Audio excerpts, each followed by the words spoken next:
નમસ્કાર, વડોદરા લાઈવ 24/7 માં આપનું સ્વાગત છે। એમએસ યુનિવર્સિટીના નૃત્ય વિભાગ દ્વારા પ્રદર્શન અને દૃશ્યકલા પર આંતરરાષ્ટ્રીય સેમિનારનું ભવ્ય આયોજન।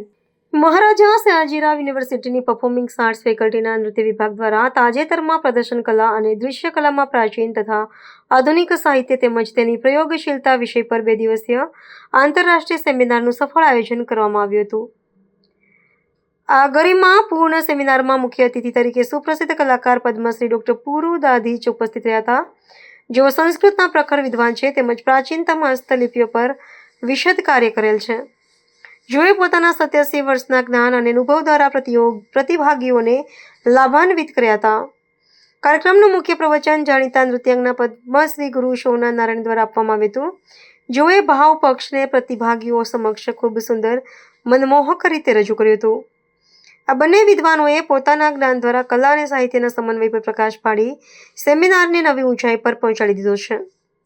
સેમિનારમાં વિવિધ કલા શાખાઓના દિગ્ગજ નિષ્ણાતોએ માર્ગદર્શન પૂરું પાડ્યું હતું, જેમાં doctor Sangita Shankar instrumental, doctor Keshav Chaitanya Kunte vocal સંગીત, ડૉક્ટર રાહુલ સ્વર્ણકાર તબલા।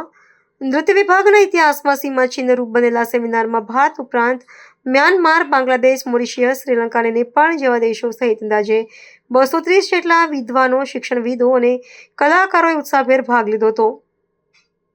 સહભાગીઓ દ્વારા કલાના વિવિધ પાસાઓ પર ઊંડાણપૂર્વક સંશોધન પત્રો રજૂ કરવામાં આવ્યા હતા।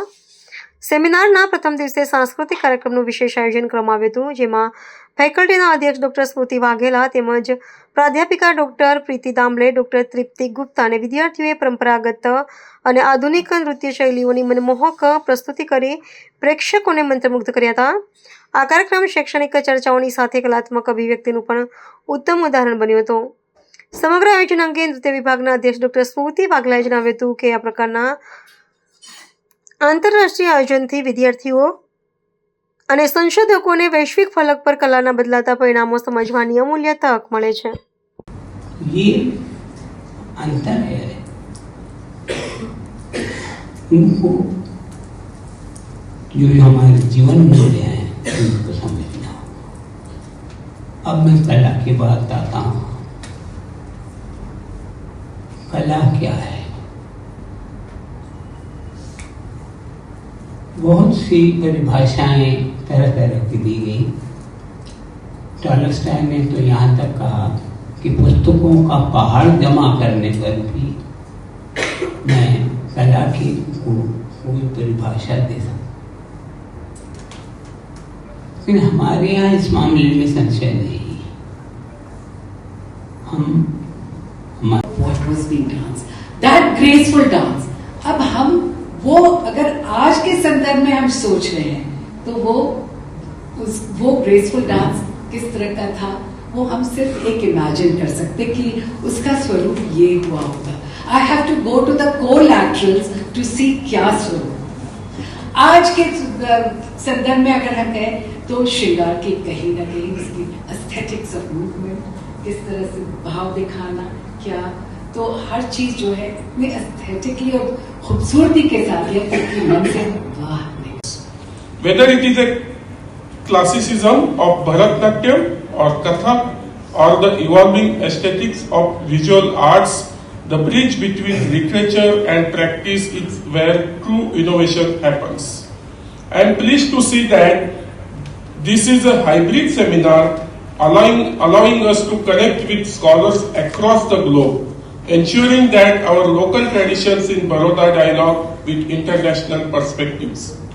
I urge all participants, the researchers, the artists and the students to engage deeply in these sessions. Let the ancient wisdom inspire you modern practice.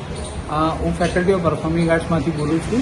આજે ફેકલ્ટી ઓફ પરફોર્મિંગ આર્ટ્સમાં ડિપાર્ટમેન્ટ ઓફ ડાન્સ તરફથી અમે લોકો આજે international સેમિનારનું એક આયોજન કરેલું છે, જેમાં ઘણા બધા લગભગ 230 જેવા પાર્ટિસિપન્ટે ભાગ લીધેલો છે અને અમારી પાસે પંડિત શોભના નારાયણજી, પદ્મશ્રી શોભના નારાયણજી અને ઘણા બધા એવા મહાનુભાવે આવેલા છે કે જેનાથી આજનો સેમિનાર અમને બહુ જ લાભાન્વિત થશે એવી મારી પૂર્ણ આશા છે। આજે ઇનોગ્રેશન ફંક્શન માટે અમારા રાજમાતા શ્રી શુભાંગીની રાજે ગાયકવાડજી અમને આશીર્વાદ આપવા માટે આવેલા હતા. સાથે સાથે અમારા યુનિવર્સિટીના honourable vice chancellor Shri professor Bhalchandra ભંડીએ સર પણ અમને લોકોને આગળ વધવા માટે આશીર્વાદ આપવા માટે આવેલા હતા. અને હું પણ ઈચ્છું છું કે આગળનો પ્રોગ્રામ બહુ સરસ રીતે જશે અને મને પૂર્ણ રૂપે ખાતરી છે. Thank you so much. હું professor Ajay Ashwaputre, team faculty of performing arts. Thank you. નૃત્ય વિભાગ દ્વારા જે આ 2 દિવસીય આંતરરાષ્ટ્રીય સેમિનારનું આયોજન કરવામાં આવ્યું હતું, આજે સવારે એનું ઉદ્ઘાટન સત્ર થયું, જેમાં પદ્મશ્રી ડોક્ટર પુરુદાદીજ અને પદ્મશ્રી શોભના નારાયણજી ઉપસ્થિત રહ્યા હતા.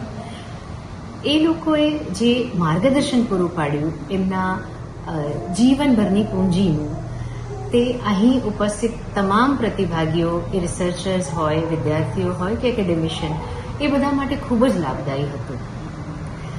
ડૉક્ટર પુરુદાદીજે એક નાટ્યશાસ્ત્ર, જેને આપણે નૃત્ય અથવા નાટ્યનો સૌથી આદિમ ગ્રંથ માનવામાં આવે છે, એના એવા પક્ષોને લઈને, જેને થિયોરેટિકલ આપણે કહીએ, એને લઈને એમણે સુંદર સમજણ આપી. અને જ્યારે શોભનાજીએ પ્રાયોગિક પક્ષને લઈને કવિતાઓના અર્થોને સમજાવતા એમણે એ પ્રયોગાત્મક કઈ રીતે કરી શકાય એની સુંદર સમજણ આપી. આમ જોવા જઈએ તો તમામ પ્રતિભાગીઓને આ સેશન એ ખૂબ જ લાભદાયી રહ્યું છે.